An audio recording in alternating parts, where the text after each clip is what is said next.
Creix el descontent entre el món faller de Benicarló al Baix Maestrat pels premis als monuments d'enguany. La Comissió Benicarló, la més veterana, ha remès un escrit de queixa a la Junta local perquè s'explique amb criteri per què se'ls va deixar sense cap premi. Este organisme ha traslladat la petició a la Junta Central de València.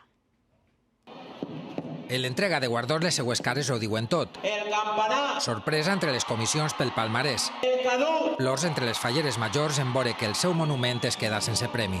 Molt maja, la més maja de totes. Però no està bé que no li hagin donat cap premi. Tristesa convertida en indignació de la falla Benicarló. La pregunta de la setmana de falles és què ha passat en esta falla, com pot ser que no tinga premi. La més veterana del municipi feia 50 anys i s'havia volcat en un monument de José Ramón de Vis, amb premis en la categoria de plata a València. Es queda pràcticament entre les últimes. Demanen responsabilitats a Junta Central, que són els encarregats d'enviar el jurat, per a veure què és el que ha passat i se depuren responsabilitats. Han demanat les actes i valoracions de membres del jurat que entre totes no superen els 2 punts. Home, jo crec que algun premi sí que se mereixia. Un collar que duia, com si diguérem, de perles, que diu que això no tindria que ser així.